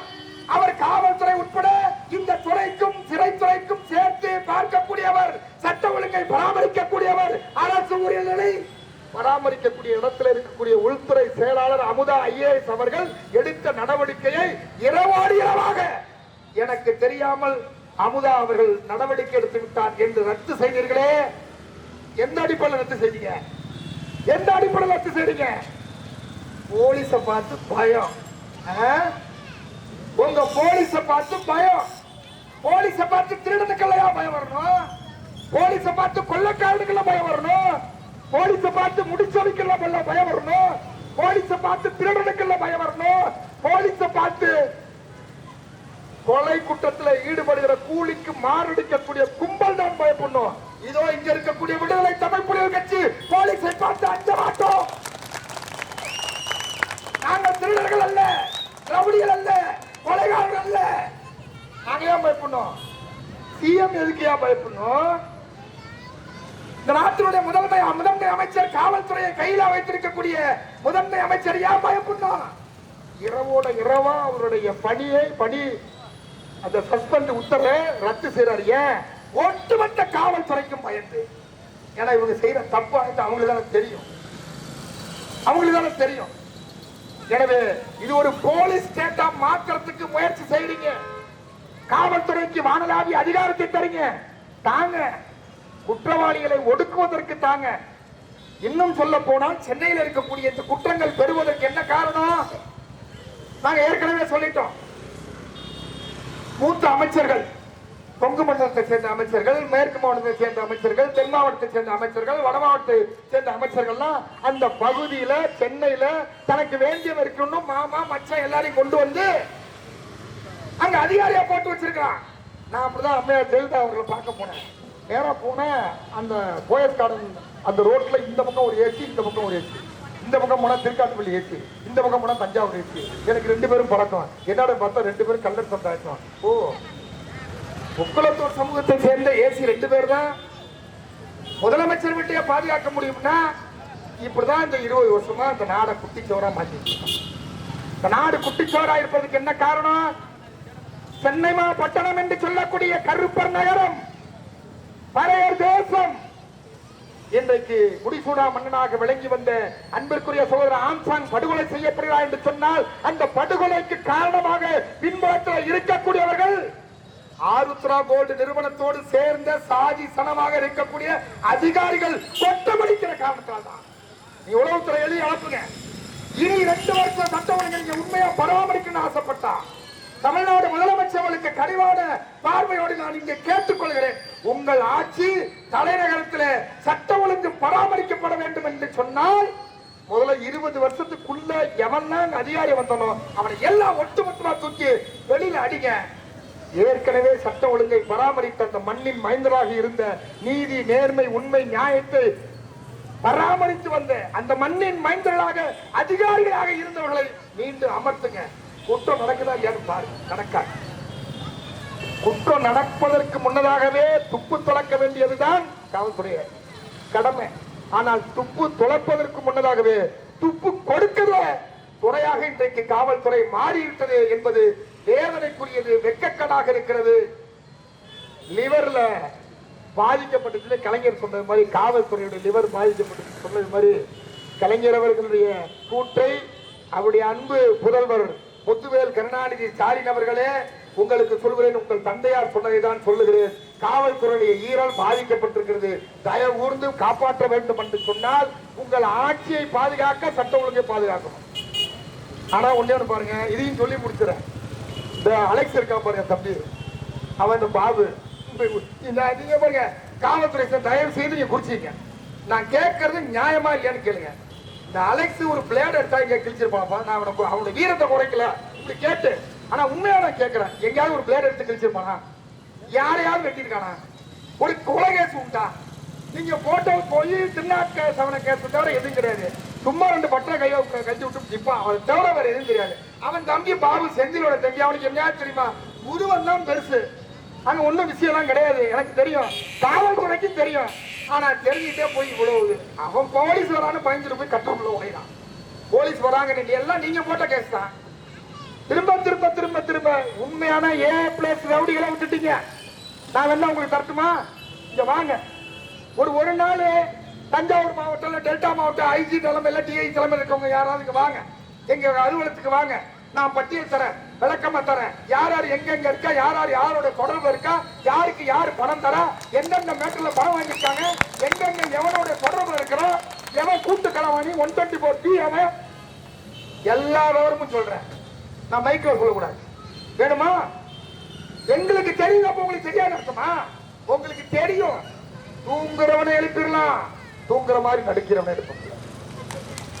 ஆனா காவல்துறையுடைய லட்சணம் அதுதான். 11 மணிக்கு மேல இட்லி தின்னு வண்டியில போயிட்டு இருக்கிற 11 மணிக்கு மேல பாவுல மார்க்கெட்டுக்கு போறவங்க இங்க அவன் சாப்பிட்டே பாத்தீங்கன்னா 20 வருஷம் மூட்டை தூக்குறவனா இருப்பான். அவன் மூட்டை தூக்க போறதுக்கு முன்னாடி அவன் மூட்டை தூக்கிட்டு காலில் வந்து ஒரு 10-11 மணிக்கு ஏதாவது கொடுக்கறத சாப்பிட்டு படுத்தான்னு வச்சுங்களேன், அல்லது ஒரு கோட்டை அடிச்சுட்டு படுக்கிறான். நைட்டு 11 மணி தான் எந்திரிப்பான். எந்திரிச்சா பொண்டாட்டி எல்லாத்தையும் ஊற்றி மூடி எல்லாம் முடிச்சுட்டு அதுக்கெல்லாம் படுத்துரும்.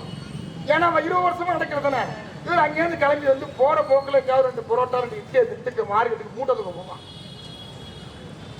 ஆனா பாவிகளா, அந்த 2 புரோட்டா திங்கிறதுக்கு கும்போணத்துல வழி இல்லையா? இதுல உங்க வீரம் காட்டுறீங்க. கடையை போய் இழுத்து சாத்துறீங்க 11 மணி. ஏதோ ஒரு 1/2 மணி நேரம் 1 மணி நேரம் கூட வச்சுட்டா என்ன? குற்றவாளி எங்க போனாலும் நீங்க முடிச்சிடலாம். பிடிச்சிட முடியும். ஊருக்குள்ள கேமரா வச்சிருக்கீங்க. ஒரு 2-4 செக் போஸ்ட் வச்சு பார்த்தாலே எவன் போறான்னு பார்த்தாலே தெரிஞ்சிடும். எவனோட தொடர்புல இருக்கான்னு தெரிஞ்சிடும். இட்லி கடையில் இட்லி திங்க போறவன போய் இழுத்து மூணு அவன் கேஸோட தீட்டு போய் இழுத்துட்டு போய் உட்கார வைக்கிறது, சட்டியா அவனுடைய வேட்டியை வைக்கிறது, சட்டியா வைக்கிறது, முட்டை கட்டியா நிக்க வைக்கிறது. அவன் உழைச்சி சாப்பிடறான். உழைச்சி சாப்பிடுறான். உங்களை மாதிரி இல்ல, உழைச்சி சாப்பிடுறான். அந்த உழைச்சி சாப்பிடுறவன் 7 மணிக்கு மேல இட்லியை ஊற்றி 7 மணிக்கு மேல இட்லியை ஊற்றி 10 மணி 11 மணிக்குள்ள கடைசி. அது நம்ம ஆளுங்க இப்போ 7 மணி தான் சாப்பிட மாட்டான். இவன் 11 மணி தான் சாப்பிடவே போவான். என்ன பண்றது? வீட்டுக்கு போறப்ப பொண்டாட்டிய வம்பளக்குன்னு இங்க சாப்பிட்டு தான் போவான். இவனுக்கெல்லாம் ஊற்றி அங்கதான் கொடுக்க வேண்டியதா இருக்கு. அவனை போய் கடையை எடுத்து சாப்பிட்டு இவன் சீக்கிரம் கடையை எடுத்து சாப்பிட்றான நேரா வீட்டுக்கு போனா அங்க பொண்டாட்டி ஊற்றி முடிச்சா அப்புறம் அவங்க கோவம் ஒரு மாதிரியாதா. அங்க ஒரு சண்டை, வீட்டுல சண்டை வரதுக்கு காரணமும் இப்ப போலீஸ் தான். வீட்டுல புருஷ முன்னாடி சண்டை வரத்துக்கு, அப்பனுக்கு மகளுக்கு சண்டை வரத்துக்கு காரணம் இப்ப போலீஸ் தான். ஒரு அரை மணி நேரம் 1 மணி நேரம் ஏன்னா இந்த போலீஸ் அங்க போடு, எவனா பிடிச்சி நிறுத்தி தர பண்ணான்னு பாரு, இல்ல அங்க வரவன ஒரு கேமரா எல்லாம் வச்சிரு வாசல்ல, அவனெல்லாம் போய் இழுத்துட்டு போய் நீங்க கண்டிப்பா A+ ரவுடி எல்லாம் விட்டுட்டீங்களா போற சாமியெல்லாம்? உங்களுக்கு A+ ரவுடினா தெரியாதா? தெரியாதான்னு கேக்குறேன். நிறைய பேச வேண்டியது இருக்கு, ஒரே நாள்ல கொட்டினா நல்லா இருக்காது. நான் ஒன்னே ஒண்ணு மட்டும் சொல்லி இதை பிடிக்க விரும்புகிறேன். ஏற்கனவே எங்க போஸ்ற சென்னையில அனுமதி வாங்கி ராவணன் எங்க தோழர் விடுதலை மகளிர் விடுதலை பேரவைக்குடைய செயலாளரும் பேரூர் மன்ற உறுப்பினராக கூடிய வெண்ணிலா சேகர் அழகா சொன்னாங்க. சென்னையில நடந்த ராவணன் திருவிழா, அது கமிஷனரிடம் அனுமதி வாங்கி நடத்தப்பட்ட ஆர்ப்பாட்டம், பொதுக்கூட்டம். பொதுக்கூட்டத்துக்கு அனுமதி வாங்கி நடத்துற போஸ்டரை புரிஞ்சுட்டு போறீங்க. ஒரு தெரிய வேண்டாம் உங்களுக்கு, அப்படியே போட்டு விட்டுறப்ப நேரா கூப்பிட்டு கேட்டா தெரிஞ்சு போயிடும். அப்படி இல்லைன்னா உங்களுக்கு சட்டம் தரலாம் சொல்றேன். போஸ்டர் ஒருவேளை சட்டவிரோதமான சொற்களை கொண்டதாக இருந்தால் நீங்க எஃப்ஐஆர் போடு, எஃப்ஐஆர் போடு, சம்மன் அனுப்பு, வழக்கு போடு, நடவடிக்கை எடு. வேணான்னு சொல்லிய அந்த இடத்துல உனக்கு புடுங்கிறதுக்கு என்ன இது இருக்குது? அது என்ன வெடிகுண்டாம்? உடனே கைப்பற்றிட்டு போய் அந்த வெடிக்க செய்து மறைக்கிறதுக்கு இல்ல கள்ள துப்பாக்கி வச்சிருக்கானா எடுத்துட்டு போய் பதறதுக்கு, இல்ல மயில கையில வச்சிருந்த வெடிமருந்து இருந்துச்சா? ஏன் அவ்வளவு பதட்டம்? சாதி குத்தி யாரு போசுன்னு வாங்கி பாக்குறது? உடம்பு அரசன் கையை உயர்த்திட்டு வாய் திறந்துகிட்டு ஆக்ரோஷமா இருக்க. நான் ஆக்ரோஷமா இருக்கதான் அவனுக்கு பிடிக்கவே பிடிக்காதுல்ல, நான் ஆக்ரோஷமா தான் அவனுக்கு பிடிக்காதுல்ல. பணம் வாங்குறவன் ஆக்ரோஷமா திட்டுவான், கொடுக்கிறவன் அதை வாங்கிட்டு போயிட்டே இருக்கிறாங்க. இங்க மதவாதிகள் செய்யற அட்டகாசம் ஜாஸ்தி, சாதியவாதியோட கொட்டம் ஜாஸ்தி. அதை அடக்குவதற்கு உங்களுக்கு திராணி இருக்குதா? சந்திரன் போய் நிக்கிறான் ஒட்டான், இவ்வளவு கோமனை கூட கட்ட முடியாது. என் மாமா 5 வயசு பையன், அவனுக்கு கோமனை கூட நாங்க வச்சிருக்க முடியாத கட்ட முடியாது. எங்க பாருங்க, எங்க கொடியெல்லாம் பாருங்க, அது பாருங்க எவ்வளவு அளவு பாருங்க, 20 சென்டிமீட்டருக்கு 10 சென்டிமீட்டர் தான். இதுல என்ன மறைக்க போகுது? இவ்வளவு பெரிய கொடி ஒன்னே ஒண்ணா கட்டுது, அது பின்னாடி கட்டுது பாருங்க, யாருக்கும் தொந்தரவு இல்லாம. இந்த கொடியை போய் அவுக்கணும்னு சொல்லி டிஎஸ்பி நிக்கிறாரு. சரி, நான் என்ன கேட்கிறேன், நான் பாராட்டுறேன். நான் நான் எப்பயுமே சட்டத்துக்கு கட்டுப்பட்டவன், சட்டத்தை ஏற்றுக்கொண்டு நடைமுறைப்படுத்துவதில் விரும்புறவன், நான் கட்டுப்படுறவன். உங்களுடைய அறிவுறுத்தலுக்கு நான் தலை வணங்குகிறேன், ஏற்றுக்கொள்ளுகிறேன். ஆனா அங்க வேற எந்த கொடியும் பறக்கலன்னா நீ சொல்றது சரி. அங்க பாமக கொடி பறந்துச்சுல அன்புமணி வந்தப்ப, உங்கள் கைகள் பூப்பறித்தனவா? அண்ணாமலை வந்தப்ப பாஜக கொடி பறந்துச்சுல, அங்க உங்க கைகள் என்ன செய்தது? எடப்பாடி வந்தப்ப உங்க கைகள் என்ன செய்தது? டிடிவி வந்தப்ப உங்கள் கைகள் என்ன செய்தது? பிரேமலதா வந்த பொழுது உங்கள் கைகள் என்ன செய்தது? ஆளுங்கட்சியை சேர்ந்த சின்னவர் பெரியவர் வரைக்கும் வரப்ப உங்கள் கைகள் என்ன செய்தது? ஒண்ணும் செய்யலையே. அப்ப இது என்னன்னு நாங்க நினைப்போம். அப்ப பட்டியல் சமூகத்தை சேர்ந்தவுடைய கொடி பறக்க கூடாதுன்னு நினைக்கிறீங்களான்னு எங்களுக்கு நினைக்க தோணுது. அப்படித்தானே நினைப்போம். அதெல்லாம் இல்லைங்க. அவன் காதுல கிடந்த ஒயர் இருக்குல்ல, அந்த ஹெட்போன் சட்டையோட பிடிச்சி கோத்து இழுத்து அறுத்து ஒரு போன் அடிச்சு, மற்றதுக்கெல்லாம் போன் பேசுறீங்க. ஏங்க அவங்க கொடியை கட்டியிருக்கிறாங்க, அது பஸ் வேலை போக்குவரத்து மறைக்குது, வேற வேற இடத்துல நீங்க வச்சிருக்கீங்க, நாங்க ஒண்ணும் கேட்கல, இது கொஞ்சம் எடுங்கம்மா, தம்பிகளை போன போட்டு எடுக்கிறான். இன்னொன்னு சொல்றேன் கேளுங்க, துணை கண்காணிப்பாளர் அவர்களே, கீர்த்தி வாசன், கீர்த்தினா ரொம்ப பெருசுன்னு அர்த்தம், மூர்த்தி கீர்த்தி பெருசு.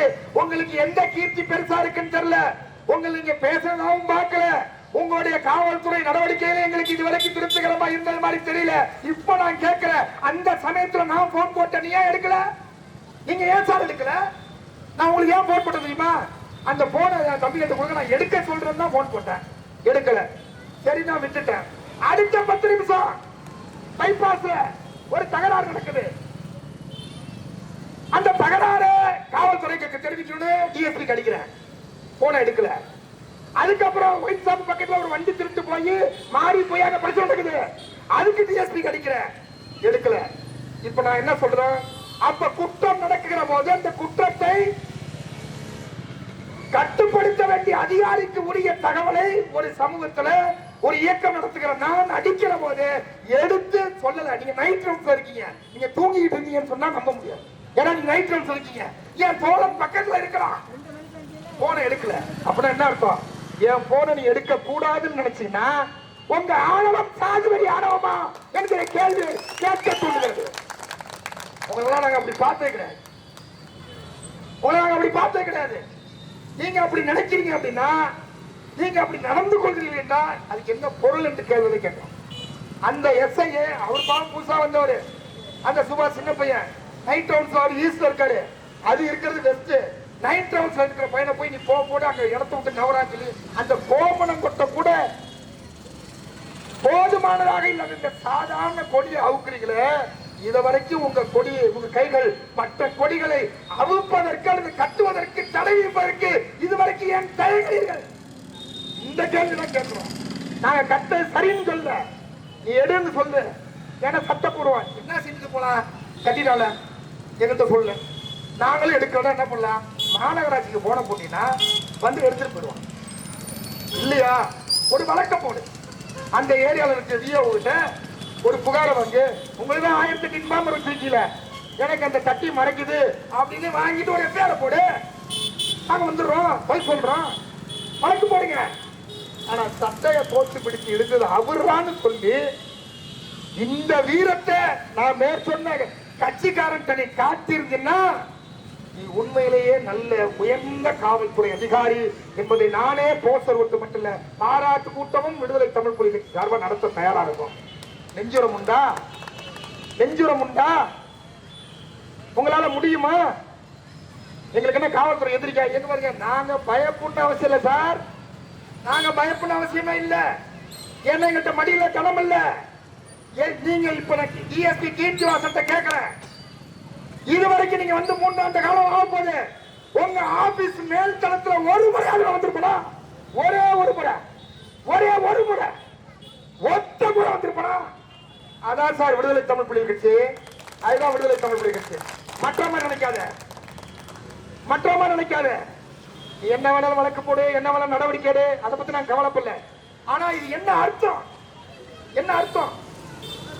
ஒரு 5 நிமிஷம் அண்ணாண்ட போன பிறகு ஒரு போனை போட்டு எஸ்பிசி அந்த ஸ்டேஷன் இருக்காரா, ஈஸ்ட்ல இருக்கவர் சரவணன் இருக்காரு, இந்த வேலுசாமி இருக்காரு, வெஸ்ட்ல இவர் இருக்காரு, யார்ட்டையும் கூப்பிட்டு சொல்லுங்க, எனக்கு போன் அடிக்க போறேங்க, நான் அடிச்சான கூப்பிட்டு சார், என்ன சார் இந்த மாதிரி இருக்கேதோ ஒரு சின்ன பிரச்சனை, தட்டி அடிக்க சொல்லுங்க. சரிங்க நான் எடுத்துடுறேங்க அப்படின்னு சொல்லுவேன். உண்மையிலேயே அந்த தட்டி மறைக்கிற மாதிரி தான் இருந்துச்சு. நான் பார்த்தோன்னே திரும்ப வைக்க விடாது சொல்லிட்டேன், அதை எடுன்னு சொல்லிட்டேன். நீங்க சொல்றதுக்கு முன்னாடியே நான் சொல்லிட்டேன், தட்டி எடுக்கிறதுக்கு முன்னாடியே கொடியை ஏவுக்கிறீங்க அப்படின்னா இந்த கட்ட கொடி துரோடு கட்டினத. எனவே காவல்துறையினுடைய போக்குல நிதானமான போக்கு தேவை. நாங்களும் உங்களுக்கு தேவை. சட்ட ஒழுங்கை படாது. அண்ணன் திருமாவளவன் அப்படிதான் சொன்னாரு. ஞாபகம் சேர்த்து காலத்துல இருந்தப்ப அண்ணன் திருவள்ளுவர் அப்படித்தான் சிறையில இருந்துட்டு அட்ரானா முடிஞ்சு போச்சு. கடலூர் மாவட்டம், பெரம்பலூர் மாவட்டம் எத்தனை பஸ்னா 38 பஸ் அடிச்சு நொறுக்கப்பட்டுச்சு. 138 பஸ் எல்லாம் பல்ல எழுச்சி நின்றுச்சு. பல பஸ் எலும்பு கூட இருந்துச்சு. அதெல்லாம் ஒரு காலம். அண்ணன் சொன்னாரு அப்படிதான் திருமாவளவன், எப்பா உன் மேல கோபமா இருப்பாங்கப்பா, என்ன காரணம், சட்ட ஒழுங்கே நீ தான் வச்சுட்ட. நான் ஐஜி ஜாபர் சட்டை பார்க்க வரப்பே இங்க காவல்துறை சட்ட ஒழுங்க வச்சிடலையா, உங்க தளபதியில இருக்கிற குழந்தையார் சொன்னாயா சட்ட ஒழுங்க வச்சிருக்கிறா அப்படின்னு அன்னைக்கு நீங்க சொன்னாருன்னு அண்ணன் திருமாவளவன் சமீபத்தில் சொன்னாரு. நாங்க அதெல்லாம் பார்த்தவங்க, எங்களுக்கு அதெல்லாம் தெரியும். எங்களை வழக்கறிஞர்களை உருவாக்கவும் தெரியும், வழக்கறிஞர்களை வச்சு வழக்காடவும் தெரியும், வழக்கறிஞர் கையில அருவாவையும் திணிக்கிட்டு.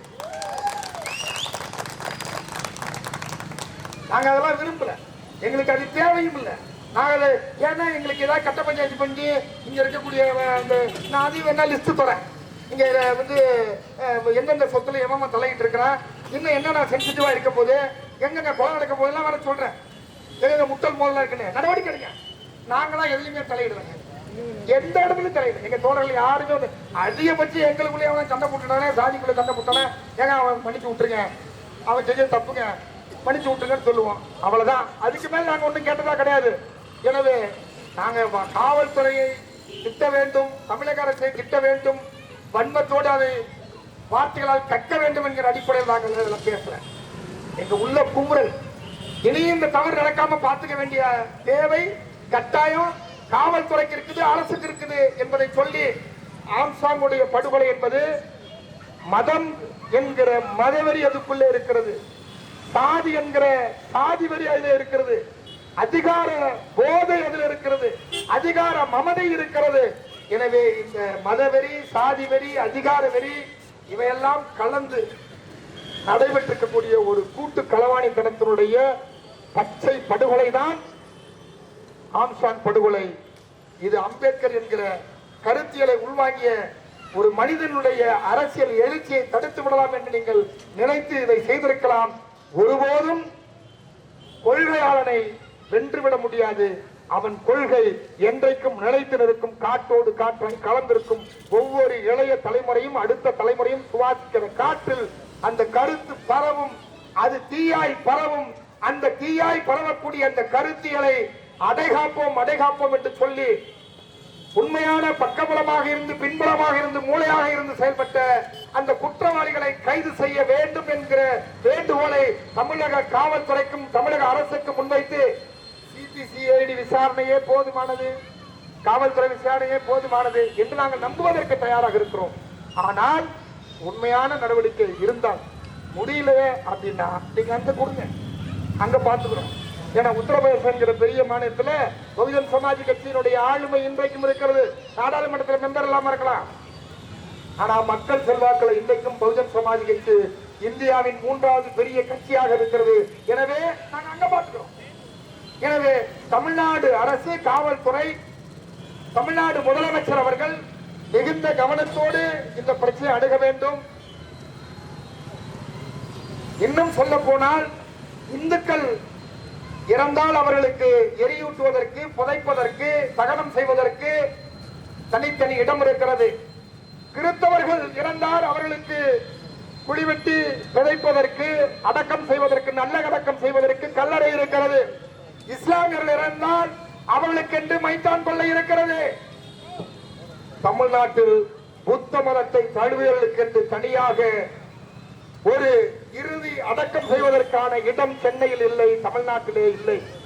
தமிழ்நாடு அரசு உருவாவதற்கு புத்த மதத்தை ஏற்றுக்கொண்ட, புத்த கருத்தியலை ஏற்றுக்கொண்ட, புத்த மார்க்கத்தை ஏற்றுக்கொண்ட, பஞ்சசீல கொள்கையை ஏற்றுக்கொண்ட பகுத்தறிவு பகலவன் இன்றைக்கு எங்களுக்கு வெளிச்சமாய் இருக்கக்கூடிய, புரட்சியாளராக இருக்கக்கூடிய புரட்சியாளர் பாபா சாஹிப் டாக்டர் அம்பேத்கர் அவர்கள் 1956ஆம் ஆண்டு அக்டோபர் திங்கள் 16ஆம் நாள் பல லட்சக்கணக்கான மக்களோடு சேர்ந்து நான் பிறக்கும் போது இந்துவாக பிறந்தேன், சாகும் போது ஒரு இந்துவாக சாக மாட்டேன் என்று பௌத்தம் தழுவினாரே.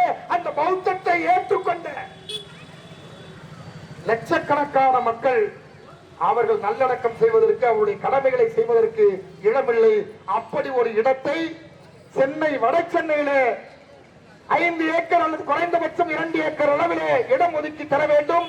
அது புத்த மார்க்கம் சார்ந்த தகனம் செய்யும் இடமாக அமைக்கப்பட்டு அந்த இடத்திலே ஆம்சாங் அவருடைய அடக்கம் செய்யப்பட்ட இடத்திலிருந்து மண்ணை எடுத்து கொண்டு வந்து அங்கே வைத்து அங்கே ஒரு மணிமண்டபம் எழுப்பித்தர தமிழ்நாடு அரசு முன்வர வேண்டும்.